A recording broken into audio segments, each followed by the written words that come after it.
నమస్తే. Welcome to I dream. నేను లక్ష్మీ దుర్గా. శతాబ్దాల కల సాకారం అవబోతోంది. అయోధ్యలో రామమందిర నిర్మాణం జరుగుతోంది. ప్రాణ ప్రతిష్ఠ కార్యక్రమం ప్రధాని నరేంద్ర మోదీ చేతుల మీదుగా 22వ తేదీన జరగబోతోంది. సో, ప్రస్తుతం ఈ అయోధ్యకి సంబంధించి మనతో మాట్లాడడానికి అధికార భాషా సంఘం అధ్యక్షులు విజయబాబు గారున్నారు. మాట్లాడదాం. సార్ నమస్తే సార్. నమస్తే.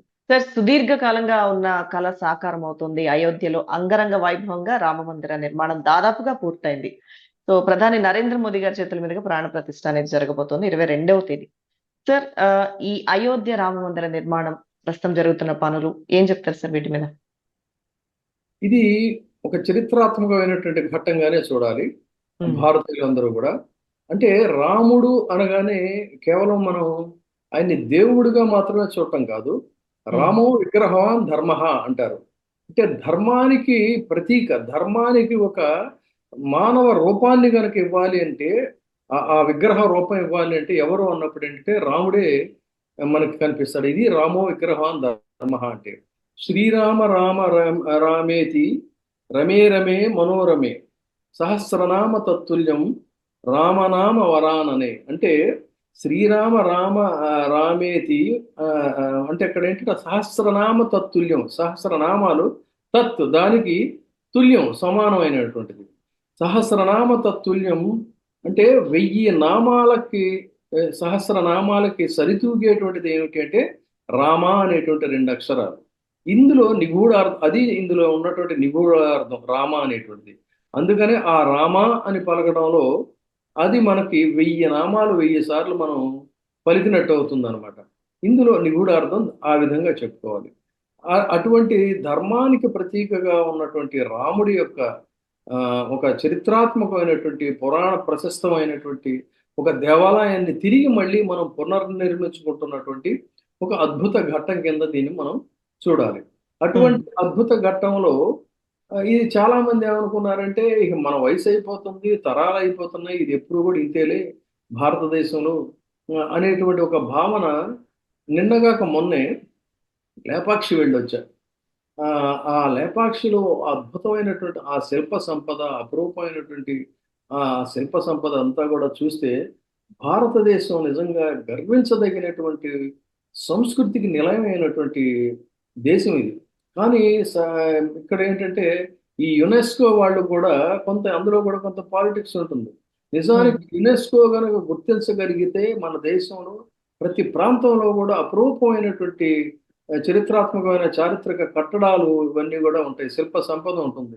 హ్మ్. అలాంటిది అది చూసినప్పుడు నాకు ఎంతో బాధ అనిపించింది. ఎంతమంది ఫారెన్ టూరిస్టులు మనం నిజానికి వాళ్ళందరినీ కూడా ఆకర్షించవచ్చు. ఆ విధంగా రేపు ఈ అయోధ్య రామాలయం కూడా ప్రపంచంలోనే ఒక అపురూపమైనటువంటి కట్టడంగా దేశ విదేశాల నుంచి అనేక మంది యాత్రికులను ఆకర్షిస్తుంది అనడంలో కించిత్ సందేహం లేదు.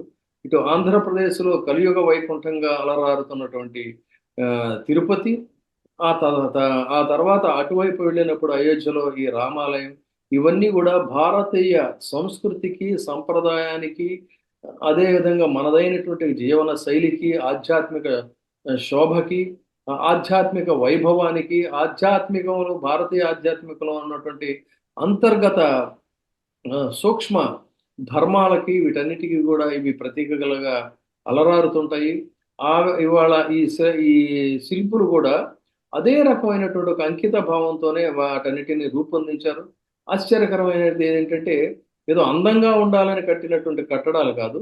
ఇందులో హ్మ్. అంతర్లీనంగా ధర్మ సూక్ష్మాలను కూడా ఉండేటువంటి విధంగానే ఆగమ సంప్రదాయ ప్రకారంగా దేవాలయాలన్నీ కూడా ఏంటంటే ఆగమ శాస్త్ర ప్రకారంగానే కడతారు. ఆ ఆగమ శాస్త్రాల ధర్మాలకు అనుగుణంగానే కట్టినటువంటి ఆ, ఈ ఆలయం కాబట్టి ఇది ఏ, ఒక పురాణ ప్రశస్తంగా కూడా రేపు భవిష్యత్తులో తరతరాల వరకు కూడా నిలబడిపోతుంది. అందుకనే ధర్మభూమి, కర్మభూమి, వేదభూమి ఈ భరత భూమి అని చెప్పని ఈ దేశాన్ని కీర్తించారు. అందులో ఇవాళ ఒక మణిమకుటం కింద ఈ అయోధ్య అనేటువంటిది అలరారుతుంది అనడంలో కించిత్ సందేహం లేదు. అదే సందర్భంలో ఏంటంటే దీన్ని ఎవరు కూడా రాజకీయ దృక్కోణం నుంచి చూడడానికి ఇది కరెక్ట్ కాదు. హ్మ్. గతం గతం గతః అయిపోయింది. దాన్ని ఆ, అంటే మానవ జాతి యొక్క పరిణామ సిద్ధాంతం కానీ, లేదు మత గ్రంథాల యొక్క సూక్ష్మం కానీ, వీటన్నిటిని అర్థం చేసుకున్నటువంటి ముస్లిం పెద్దలు కూడా దీన్ని ఆహ్వానించారు.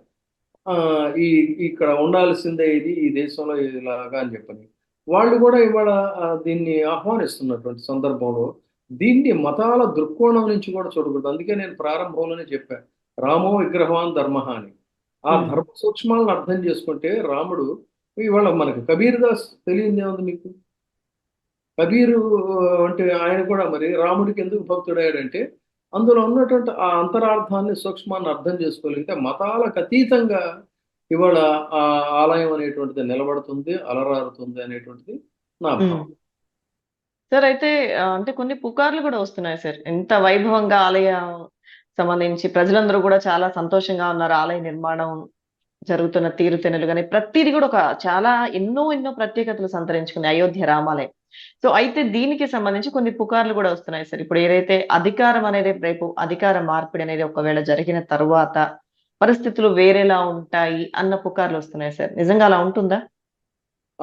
అటువంటి పుకార్లు కూడా వస్తున్నాయి. కానీ ఇక్కడ ఇదేదో ఇప్పుడు ఉన్నటువంటి ఎన్డీఏ ప్రభుత్వం లేదంటే బీజేపీ ప్రభుత్వం వాళ్ళ పార్టీ కార్యాలయాన్ని నిర్మించుకోలేదు.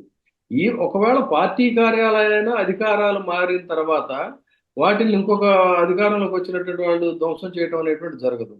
అలాంటిది ఇది అయోధ్య రామాలయం అనేటువంటిది భారతదేశంలో రాజకీయాలకు అతీతంగా ముందే చెప్పినట్టు అశేష భక్త జనులందరూ కూడా చిరకాలంగా కోరుకున్నటువంటి స్వప్నం. ఇవాళ ఆ స్వప్నం సాకారమైంది. ఆ సాకారానికి ఆకారమే రాముడు. అటువంటి రాముడికి సంబంధించిన విగ్రహాన్ని ఏదో అధికారాలు మారినంత మాత్రంలో మళ్ళీ ఏదో చేస్తారు అది ఇది అనేటు ఇది కేవలం వట్టి పుకార్లు మాత్రమే. కాబట్టి అలాంటి అవకాశం కించిత్తు లేదు, అది జరిగేది కాదు. కాబట్టి దాంట్లో ఎవరికి కూడా సందేహాలు అవసరం లేదు. అందుకే చెప్తున్నా, దీన్ని రాజకీయ దృక్కోణం నుంచి చూడటం కూడా సంస్కారం అనిపించుకోదు, నాగరికత అనిపించుకోదు. అభివృద్ధి అనేది కూడా అంటే ఇప్పుడు ఇంత పెద్ద నిర్మాణం అది జరిగిన తర్వాత అంటే కొన్ని అభివృద్ధి కార్యక్రమాలు చేస్తామని కూడా యూపీ సీఎం యోగి ఆదిత్యనాథ్ గారు చెప్తున్నారు. సో ఆ విధంగా డెవలప్మెంట్ విషయంలో ఏం చెప్తారు సార్? ఖచ్చితంగా ఇప్పుడు ఒక అపురూప కట్టడం, అపురూపమైనటువంటి కట్టడాన్ని నిర్మిస్తున్నప్పుడు ఇదేదో ఒక కొద్ది రోజుల్లోనూ అయిపోయేది కాదు అది. అదే ఇప్పుడు ఈ రోజుకి చూడండి, మనకి ఇంత కలియుగ వైకుంఠంగా అలరాడుతున్నటువంటి వెంకటేశ్వర ఆలయం శతాబ్దాల కాలంగా కూడా, అంటే శతాబ్దాల నుంచి ఉన్నప్పటికీ కూడా బ్రిటిషర్స్ కాలం నుంచి తీసుకున్నట్లయితే ఆ అభివృద్ధి అనేటువంటిది, ఆ అభివృద్ధి పరంపర అలా కొనసాగుతూనే ఉంది. ఇప్పటికీ కూడా ఇంకా అక్కడ నిర్మాణాలు, ఏర్పాట్లు అన్ని కూడా ఎప్పటికప్పుడు జరుగుతూనే ఉంటాయి.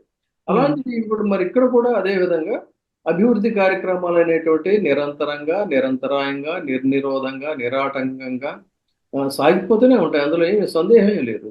కాబట్టి ఇది ఆహ్వానించదగినటువంటిది. ఒక సత్సంకల్పానికి మనం రాజకీయ రంగుటద్దాల నుంచి చూడటం కానీ దానికి రాజకీయ రంగు పొలవటం అనేటువంటిది అయితే సమంజసం కాదనేది నా యొక్క ఉద్దేశం. Yes sir. Right sir. Thank you so much Vijayababu garu. Thank you sir.